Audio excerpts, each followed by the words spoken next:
Ukraine's president calls for a global response to Russian attacks on its ports, saying they threaten world food security.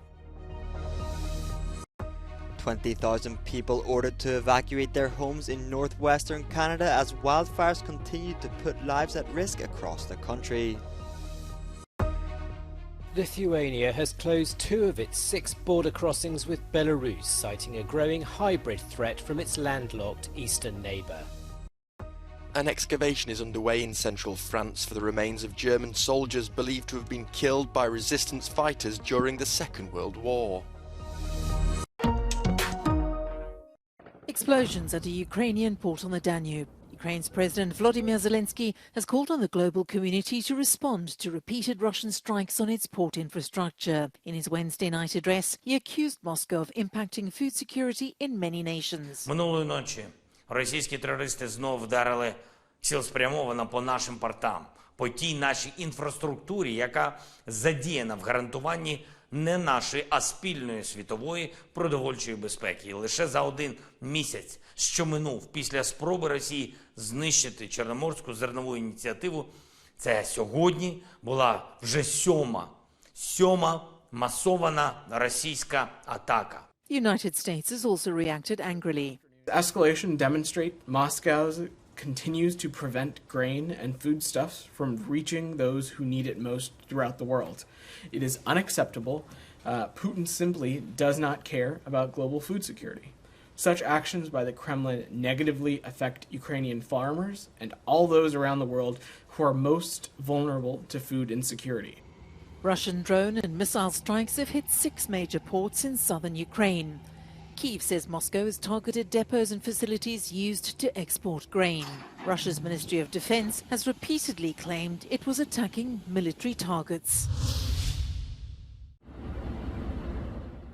Over 20,000 people have been ordered to evacuate the city of Yellowknife in northern Canada as firefighters struggle to control a wildfire raging 17 kilometers outside the city.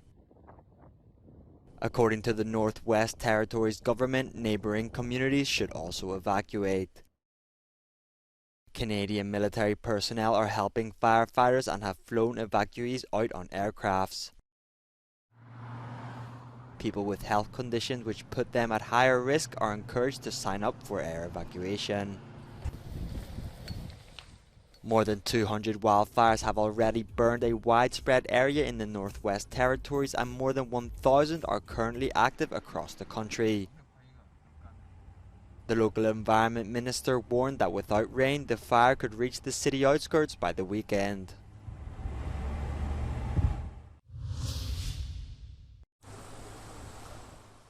Lithuania has closed 2 of its 6 checkpoints with Belarus and is considering a complete border closure, claiming there's a hybrid threat from the east. Vilnius cited the worrying presence of Wagner Group's Russian mercenaries moved to Belarus after its mutiny and failed march on Moscow. Pagrindinis akcentas ir tikslas yra, kad kuo daugiau pasieniečių būtų prie sienos, nes mums reikalingas didžiausias skaičius pareigūnų būtent ten. Tas ir yra daroma nuolatos su mūsų valstybės sienos apsaugos tarnyba dėliojami šitie dalykai, kad turėti žmonės ne administracijoje, o būtent prie sienos. In Warsaw, border security was one of the main issues on the table during the visit of Latvian President Edgars Rinkēvičs.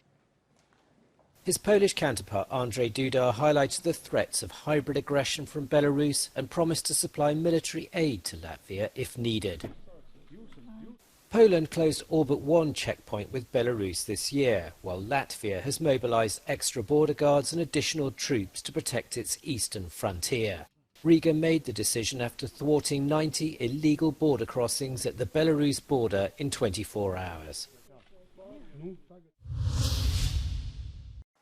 The British Museum in London has fired a member of staff after items dating back as far as the 15th century BC were found to be missing, stolen or damaged. The artefacts included gold, jewellery and gems of semi-precious stones. The museum has launched an independent review of security and said efforts were underway to recover the missing items. It added that legal action would be taken against the dismissed staff member and that the matter was being investigated by London's Metropolitan Police Service.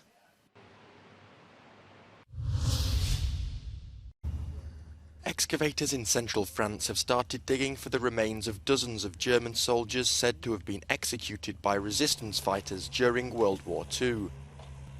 Local authorities said in July that a potential mass grave had been found near Meymac in the department of Corrèze.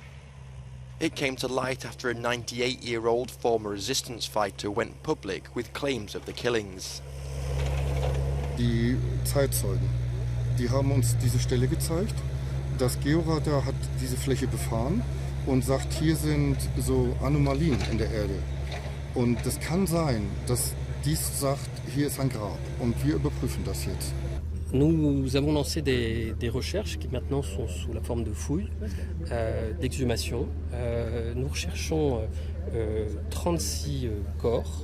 Si on se réfère en tout cas aux témoignages, notamment d'Edmond Réveil, qui parle de 47 corps, mais 11 ont déjà été exhumés à la fin des années 60. 36 corps, dont 35 de soldats allemands et une personne qui serait une femme de la collaboration. If successful, the excavation would allow the bodies of these German soldiers to be exhumed, says the mayor of Meymac. France's National Office for Former Fighters and War Victims is leading the dig in cooperation with Germany's War Graves Authority. The excavations are set to last until the 27th of August.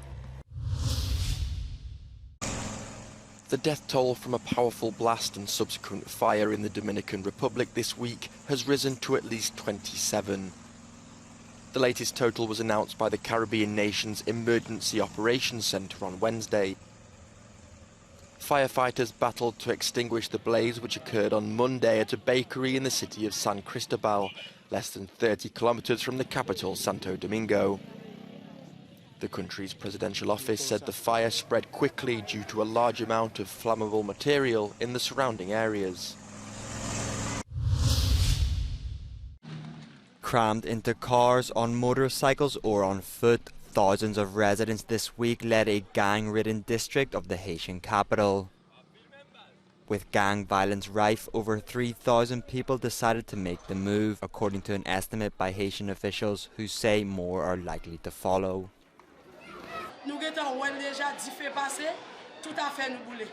Et nous pas avancer. Nous perdons policiers, nous tapé de nous bataille. Jeunes garçons qui ont perdu nuit anémie, mais qu'on y a arrivé à bien dans sang yo.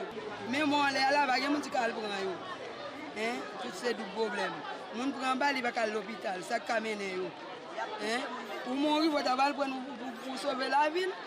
Yo tout va prendre pour tout, va vrai. Criminal gangs now control some 80% of Port-au-Prince, and kidnappings, rape, robbery and murder have become a daily threat.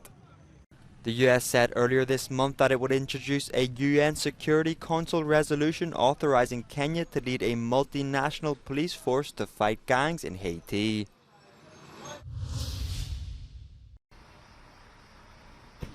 In the aftermath of the clashes in Athens last week between AEK and Dynamo Zagreb hooligans outside AEK's stadium, in which a Greek man died, the Greek Prime Minister met UEFA's president. Both men vowed to tackle the violence. This is cancer of football, and those are not football fans. Don't call them football fans because they are not football fans. They are people who use football for their idiotic ideas. The meeting was joined by representatives from Greece's 4 main football clubs. Ελπίζω πράγματι να μην απαιτηθεί από τις εξελίξεις το κράτος να ενεργοποιήσει το ίστατο μέτρο το οποίο έχει στη διάθεσή του, το οποίο δεν είναι άλλο από τον προσωρινό αποκλεισμό ευρωπαϊκών ομάδων από όλες τις ευρωπαϊκές οργανώσεις.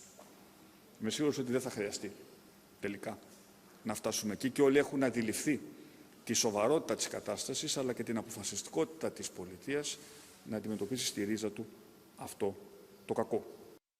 Although the meetings were held hours before Greece hosted the UEFA Super Cup match between Sevilla and Manchester City, it's very much not business as usual in Athens, where more than 100 people, mostly Croatian nationals, have been detained on charges of murder and membership of a criminal gang. Police are questioning them in the wake of the deadly Athens attack.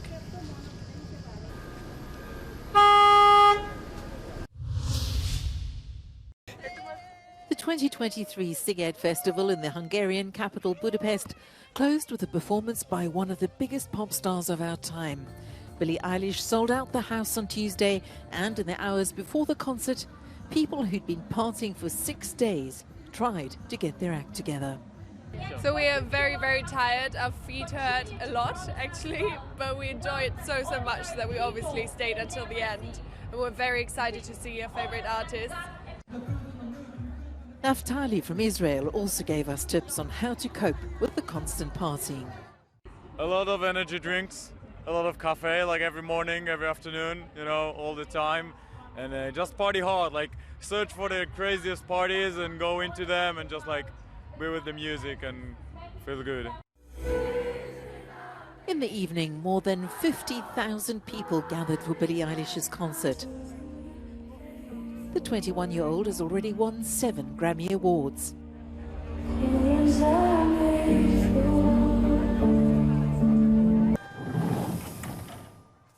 The next morning, the last of the islanders headed home. 420,000 people partied on Sziget this year, 30,000 less than in 2022. And on Thursday, tickets go on sale for the next festival, which gets underway on the 7th of August 2024.